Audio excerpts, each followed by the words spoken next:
Hello everyone, this is the very first video for ECE Statistics. Hooray! These videos will serve as a help or as a extra resource to go along with what we do in class. These videos are intended to be pretty much the same lesson you would get in class, but without all of the distractions, just a concise lesson without any interruptions, anything, just what it would be like in a vacuum. And you can feel free to watch it as many times as you need, scroll through it.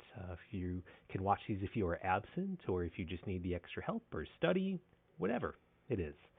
Stats is broken down into units and lessons, so let's get right into it. This is Unit 1, Lesson 1. So Unit 1 is about visualizing data and experimental design. These lessons are just going over the basics of data, most of which is things that you've seen before, whether in class or in real life. So here we'll be doing a lot of work with types of graphs. So things like box plots, things like histograms, bar charts, dot plots, some work with mean, median, mode, and basic summary statistics. So really, this unit is covering, what we might do as sort of a simple analysis of some data that we collect. And here we're focusing on one variable data. So that is data that we collect on one particular variable. Could be like, hey, how heavy are your backpacks? Or what color eyes does everyone in my class have? And I can split them into categories. So anything like that. And that's our focus here. So our very first lesson is going to be just kind of an introduction into the kinds of data, that we could see, and just some simple explanation of some charts. Now, I'm under the impression that most of you know how to draw or how to read some simple information off of a simple diagram of data. So we're not going to start from the way beginning here. We're going to assume you have a little bit of experience, and we'll take that and we'll run with it. And each lesson will go over a different new thing. At the end of this unit, we're also going to get a little bit into how experiments run. Okay, so let's get right into it, shall we? So lesson 1, intro to data and simple charts. Okay, so data comes in lots of forms. So as I said before, we're going to start with what we call one variable data. And so this is data that we simply want to collect one piece of information from a particular population. So, for example, I can collect, as I said, weight of backpack is one thing, or I could collect, exam scores. So say I want to know, if I give a test, how well did my students do? I can collect that exam score from everybody. Now, if I then wanted to, say, compare their exam scores to whether or not they are a junior or a senior, or male or female, or what class they're in, then we're looking at two variable data, where I want to compare one piece of data that I collect from a sample to another. That's going to come later. So right now, we can study just one variable and see what we can conclude from it. Now, when we do that, that kind of data can be either categorical or numerical. Sometimes they have some slightly different words that they use, some more kind of scientific words. So another word you can sometimes hear for categorical is qualitative. So qualitative data or categorical data, which means data that revolves around some quality that you collect from your sample. Essentially, categorical data is data that gets placed in buckets, or we think of it as data that we collect in words, based on some quality in data. So some things that would be considered categories. Color, so eye color is one. Um, some other things like um, types. No, when we say, hey, what is the type of this? I know that's kind of um, that might be kind of esoteric, kind of broad, but whether it's type of like one thing I'm thinking of is roller coasters, right? Roller coasters can be steel or wood, so that would be a category. Um, so we can think of color, we can think of type, um, yes, no data. Basically anything that we um, would separate into buckets.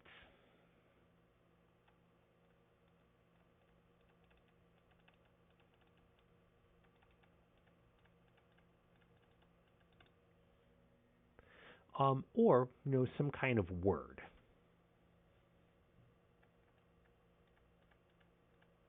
Those would be categories.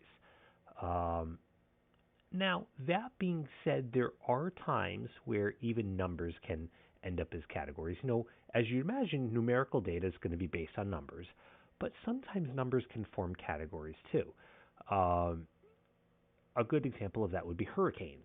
Hurricanes are labeled Category 1, Category 2, Category 3, and yes, you know, those are related to the size and strength of a hurricane, but there's no 1.5 or 1.3 or 2.8. We can put those in buckets. So anytime that we have data that we collect that forms kind of like that bucket, we can consider it as categorical. Some other good examples that's categorical data is area code, zip code when you're talking about location data.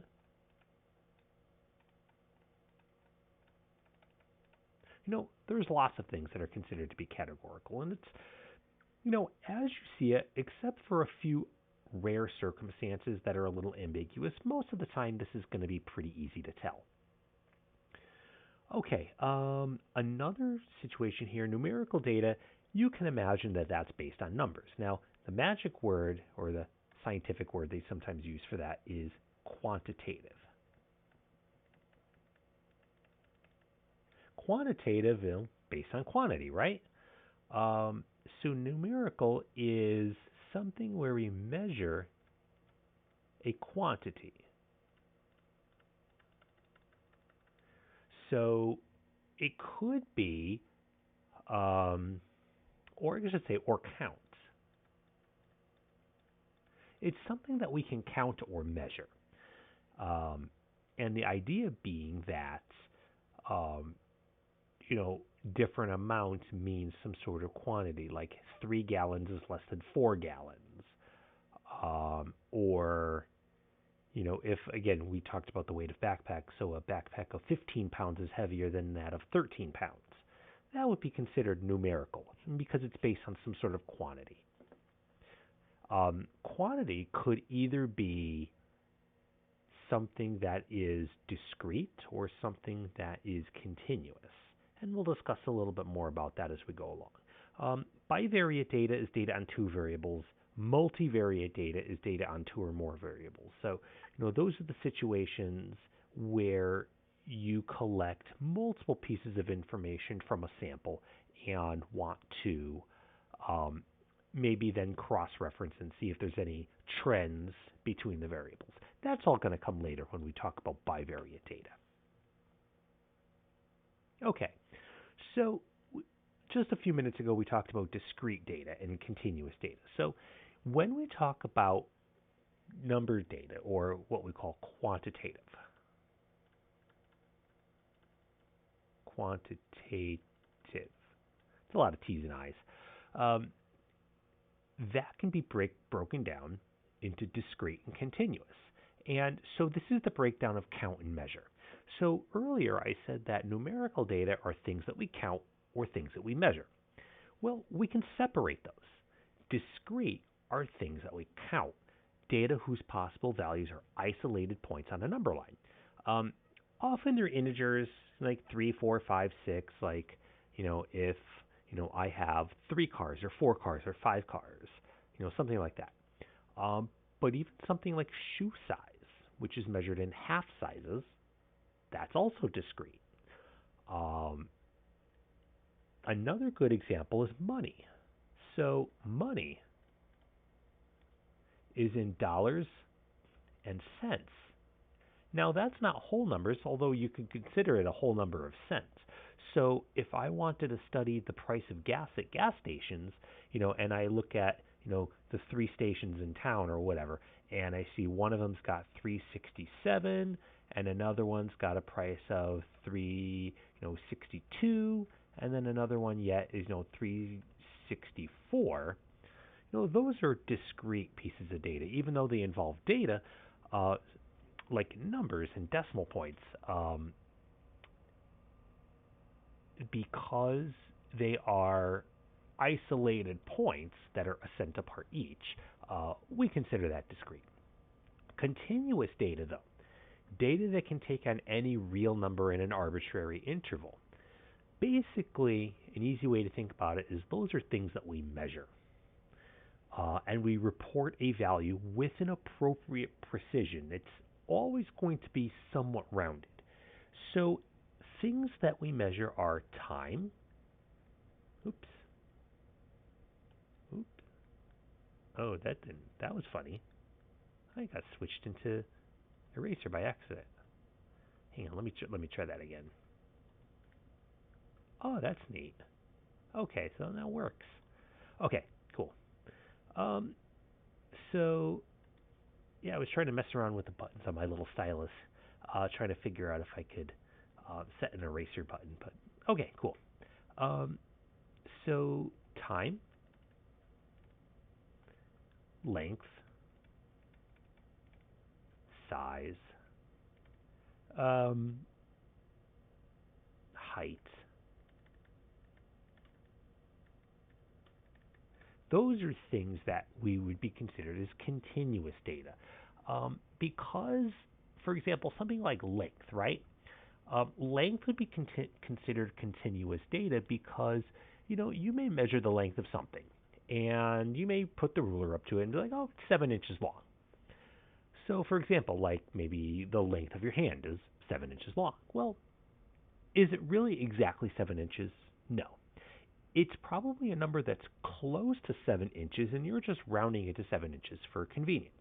But its true length is some crazy decimal that, no matter how accurate we measure, we'll never exactly get it. And so we just round it to something that makes sense. Height, sizes, anything that we would measure with a ruler like that, certainly. Time does the same thing. So we could wonder, well, how long does it take for a runner to run 100 meters? Well, that number is always going to be an estimate rounded to some precision, whether we do hundredths place, tenths place, thousandths place, like Olympic levels, stuff like that. So we're continuous data is always sort of somewhat arbitrarily rounded. Okay. Oops, I think I accidentally hit the wrong button there. So let's delete that. Okay. Um, so a frequency distribution is a table that shows the relative frequencies of each data category as relative percentages or decimals. Um, so we might do an example here. Now, unfortunately, this is something that I would do maybe in class with you guys, or I plan in class on collecting this data. I could say, hey, how many siblings do you have? So let's just come up with an example because here it's just you and me. So I'm not going to have an entire class of data. So just to kind of illustrate how this would work, let's say we have just a few people we ask, right? Okay, so let's say I'm going to make a chart here. That was not a great looking chart. Okay.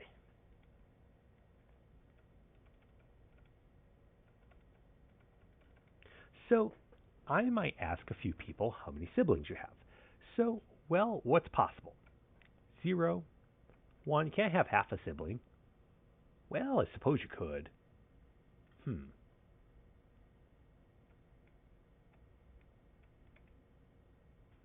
So let's say we go 0, 1, 2, 3, 4.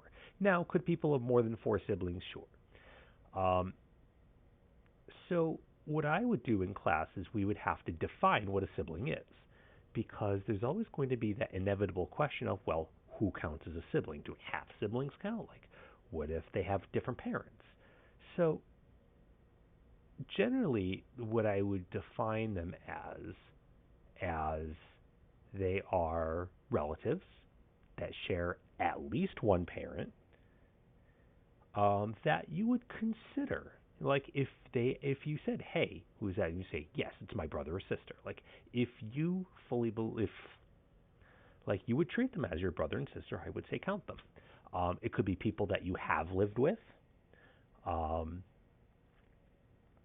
generally speaking, that's probably a good way of putting it. So, however we choose to define it, we can measure that appropriately among people. So, let's say we had two people that said that they had no siblings. Let's say we had three people with one, maybe three people with two, one and one. Say we had something like this, just as an example. Okay. So, what we can then do is we can report this data first as a tally, right? And we can add up, so 0, 1, 2, 3, 4. And then we have a tally, so two people had 0 siblings, three people had 1, three people had 2, so on and so forth. So when we collect this data, now we'll consider this numerical data because this is a quantity of siblings. This is what we call frequency. So what we call absolute frequency. But sometimes what we would like to know is what this is in a relative fashion, and we call this relative frequency. Relative frequency basically takes this data and turns it into percentages. So if I have 2, 3, 3, 1, 1, so I asked a total of 10 people. Okay? And out of those 10 people, now we're just going to say 2 out of 10. What is that as a percentage? 20%, 30, 30. Not 30, 10. That one's going to be 10.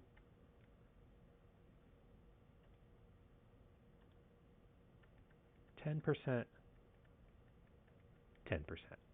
And so this is going to add up to 100%. Now, why would we need to know this? This is going to be a tool that allows us to compare groups of different sizes. Your biggest weapon in comparing data sets that are different sizes is to compare the ratios.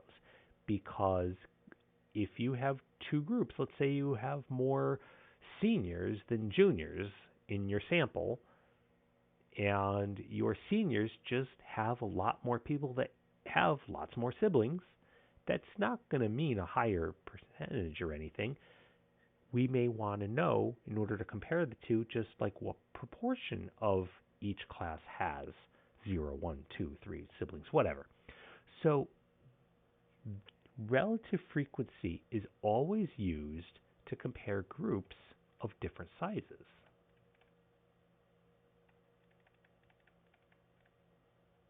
Now, because one thing that is sort of a misconception, if you will, sort of one of those assumptions of statistics is that everything has to be the same size. Like, you must always compare groups of the same size. It is usually optimal to have groups that are approximately the same size. You'll see that later on in the course. But it is by no means a necessity. And you can get perfectly valuable information with groups that are different sizes, as long as they're not like horribly different.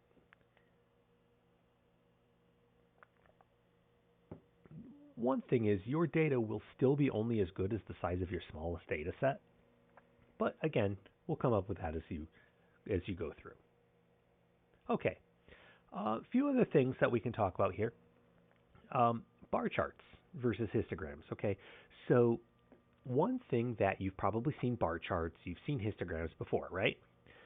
So a bar chart is a bar display that shows the relative frequency of categorical data or discrete numerical data. So here's an example of a question that I asked last year. My F block, I asked them what's their favorite color. And 7 people said green, 5 people said blue, 4 people said purple, and so on and so forth. And I have a bar for each approximate color. I'm not entirely sure what this one's supposed to be. Maybe this one's supposed to be gray down here. One person said gray. I'm not entirely sure. Unless they specifically said light purple. I don't remember. That was a year ago. But I do have the difference between pink and red and things like that. So one thing about this, notice that the bars do have a little bit of separation in between them. They are separate bars, and that's because categories, don't have any particular order to them. I order them based on frequency, but I could very well have ordered them in any other fashion that I would have liked. And it's not like that we are surmising that this is a quantity of something or that there's anything in between these. Yeah, I know there's colors in between all of these, but we're not asking for colors in a certain spectrum.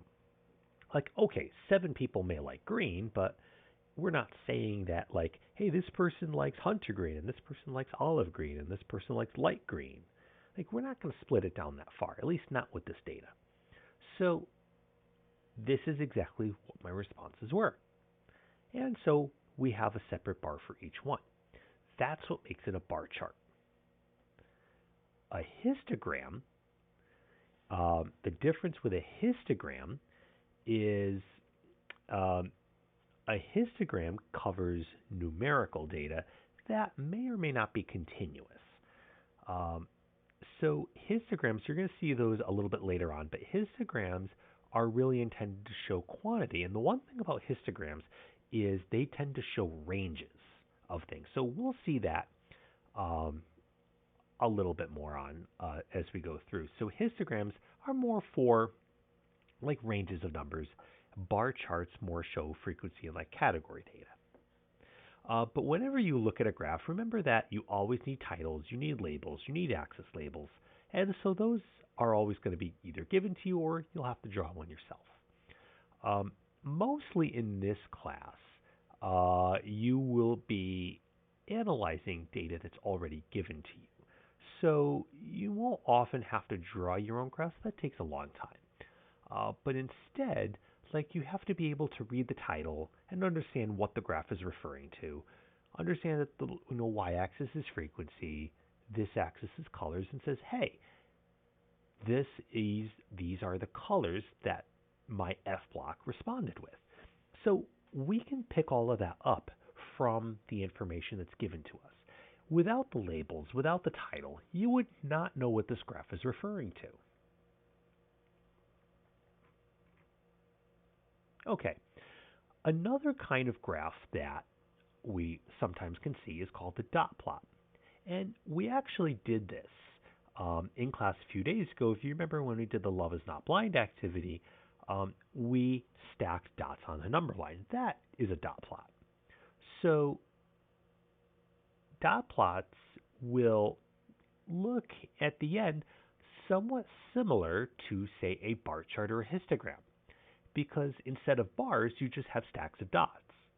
However, the one thing that dot plots have is because each data point is represented by a dot, you really get a sense of seeing how the data gets clumped together and why. That may be hard to see sometimes with a bar chart or a histogram. Dot plots in particular will convey information on the center of data, like where you believe the center is, either physically or like with the mean, where the balance point is. Dot plots convey really good information on the shape of the graph, whether it's symmetrical or skewed, spread. So we'll mention things like, what's the range of the data, and are there gaps and outliers? So you can a lot easier see those. You can see them on bar charts too, but dot plots, it's a lot more visual because each data point is really kind of presented separately. And so when we talk about a dot plot, oftentimes we will talk about all four of these things in our discussion of the data. Here's a great example. So let's look at this particular chart, which involves the lengths of films for both Tom Cruise and Julianne Moore. So these are, each dot represents a movie that this actor and actress, have starred in. So notice that, the dots are obviously scaled a bit different, but we're going to look at the same number line here. So we are comparing the run times for films by these two actors. So what would you say? So what are the similarities? What are their differences? Okay. Well, one similarity that I see is the biggest clumps, tend to be, anywhere from 90 minutes to, about 120, 125 minutes. So, their similarity,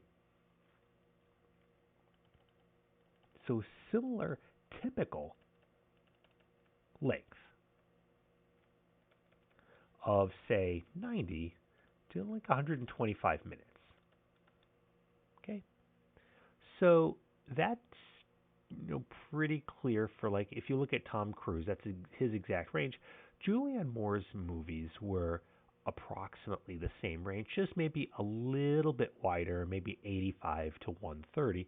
But again, that's pretty typical for most movies. And if you think about movies in a movie theater, you realize that that's the typical length of most movies. Now, Tom Cruise has done some longer movies as well.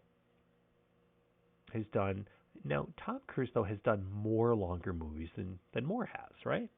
So Cruise has more data, past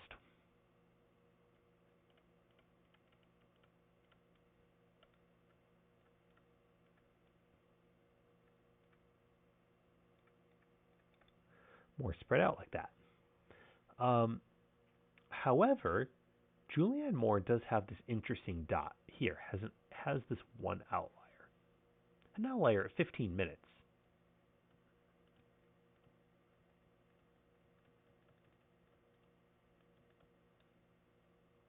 Because of that, the spread is a lot higher. So Moore's spread is 15 to 190. So the range, we can measure that with the range. So if we think about range,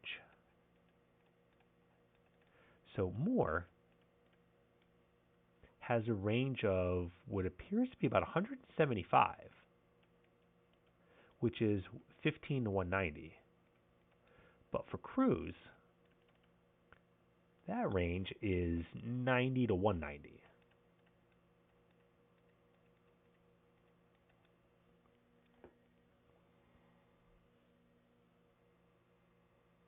If it weren't for that one dot for Julianne Moore, we could say that there's a lot in common between these two data sets, at least pretty similar. The centers of the data are going to be fairly well the same if you consider it like what line would represent the median, like where they split the data in half. It'd probably be about the same spot for both of them. So we can talk about all those different things and how, what would be considered an outlier for Cruise, what would be considered an outlier for Moore. So looks like for Cruise, I would consider that one an outlier. For Julianne Moore, maybe these ones would be considered outliers.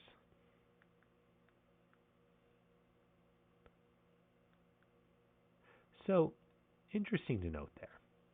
So we can make those sorts of distinctions. Now, the next question it asks here has to do with what proportion of movies for each are longer than 2 hours. Well, that's a simple case of just counting up and turning it into proportion. So let's figure out how many movies there are in each one. So 1, 2, 3, 5, 7, 9, 11, 13, 16, 21, 6, 27. So Tom Cruise has 27 movies. Julianne Moore has 1, 2, 3, 6, 10, 14, 18, 21, 23, 26, 28, 32, 35. Okay? So it looks like Julianne Moore has been in 35 movies, at least according to this data. Okay. So what proportion for movies are each are longer than 2 hours? So where is 2 hours? It's 120 minutes. So for Cruise, that's going to be 1, 2, 3, 4, 5, 6, 7, 8, 9, 10, 11, 12, 13, 14. 14 out of 27 are longer than 2 hours. And for Julianne Moore, it's 9 out of 35. Now, which is bigger? Now, clearly, Tom Cruise has a much higher proportion. Now, I could turn that into a percentage if I'd like. I can. Let's see if I can go ahead and do that. Can I bring up a... Did that work? Nope, there we go. Here is my calculator. So let's go ahead and bring that in, and let's just do 14 divided by 27. Wow, that's 52%. And then 9 out of 35, 26%.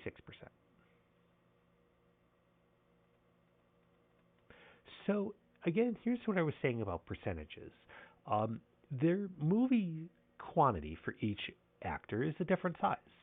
So Julianne Moore has done a lot more movies. However, the proportion of longer movies is certainly lower. And so percentages always allow us to compare uneven data sets. Okay.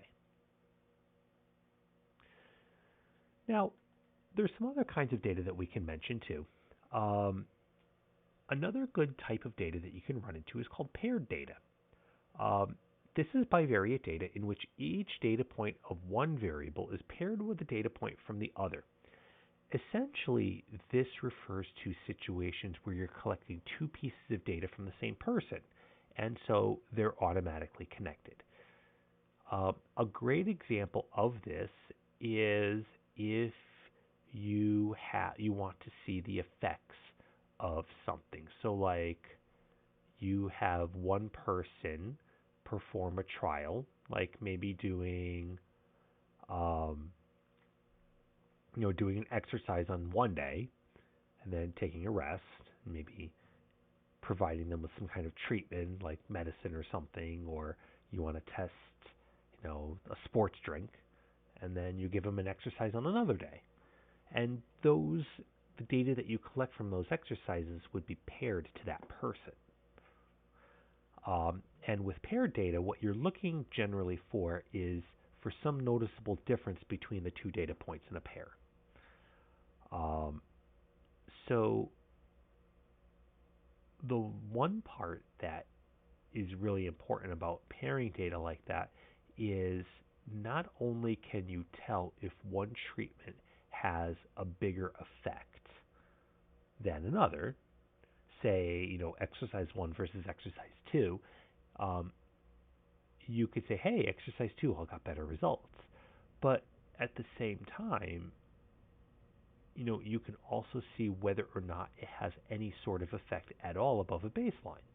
And so it's like you're able to compare the results to itself and to the other treatment in the situation.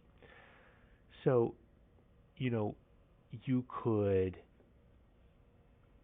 so for example, treatment A and treatment B, well, let's say again, going back to the exercise thing, you could have two separate exercises, and maybe you find that maybe, you know, A and B are not all that different from one another, and maybe the two exercises don't produce, any different results from one another, but either one is better than some baseline. And maybe you could have some sort of baseline like, hey, wait a minute, they're actually, um, they're both better than maybe doing nothing at all. So sometimes paired data can tell those sorts of things. Okay, last thing I'm going to talk about here is just collecting some, information up from charts on how things change over time. So one particular situation is a chart like this. You have a comparative chart. So this is a bar chart. Now the bars are connected a little bit, but there are separate groups. And if you look at this data, this data suggests, um, you know, this is, the chart of how much food in pounds that people consume over the course of a year. So in the year 1980, we have a chart broken down into 6 different categories of types of foods that people eat: fruits, vegetables, meat and fish, flour, cereal, kind of weedy products, dairy, and then like sweet things. Um, and how does that compare to, from 1980 to 2010? So one thing, when you look at these charts, the charts are not all that different. Looks like dairy is tops, like biggest consumer each year. Vegetables is second biggest, but we can then kind of look to see some specific differences in between them. So one question we could have here is, what percentage did sweetener consumption increase um, in these 30 years? So if you look at the sweeteners, in 1980, the sweetener group was 120.2. Oops. Let's try that a little bit. Let me circle that a little bit better. Oh dear. I touched the eraser button. That happens. So it was 120.2. And then over here, it was 145.6. So we want to know how much that increased by. Okay, it increased by 25.4. No, not really. What you're looking for is as a percentage. So the little formula, percentage change, is equal to the new value minus the old value divided by old value. Because what you're looking for is how much it increased compared to the baseline of the first value. So that we're looking at the difference. Yes, it increased by 25.4 is what we said, but we're looking at that as a percentage of the original. So the percentage change in this case would be 145.6 minus 120.2 over 120.2. And then after that, it's usually a good idea we multiply that by 100. And so I'll write that up here too. And now that's kind of self-explanatory in turning that into a percentage. So we said that that was 25.4 divided by 120.2, and then we just multiply by 100. So 25.4 divided by 120.2, so it's going to be 21.13%. Now, do you really have to multiply by 100? Not really. You can kind of move the decimal 2 points in your head, but that's up to you. Now, keep in mind that this formula is invariant, and so if the new value is lower than the old value, then the percent change is negative. And when it's negative, that means a percentage decrease. So for fruits and vegetables, we could do the same thing, right?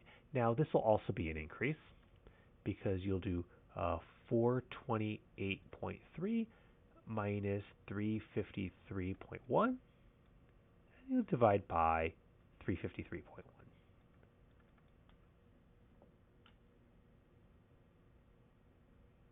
Okay.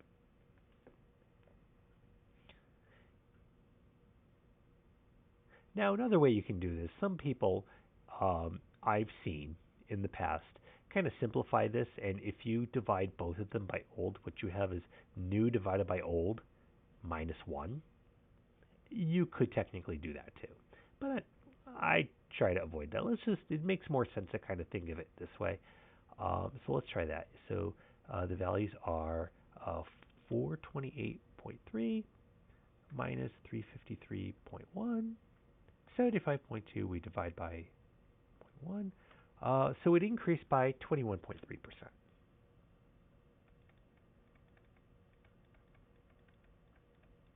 As I said before, um, if it were negative, it'd be a decrease. But now let's compare this, okay?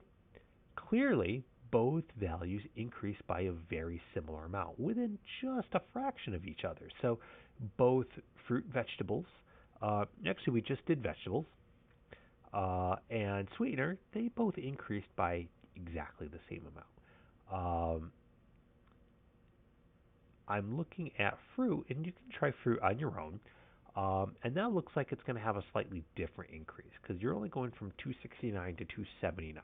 So that should have a much smaller increase of, let's say, actually, I could just do it out right now. It's 10.4 divided by 269. About a 4% increase. Yeah, 4% increase for fruit. So fruit had a 4% increase, roughly. And you can, if you need better accuracy on that, you could say 3.87. So you can respond to whatever accuracy is um, deemed necessary for any particular situation.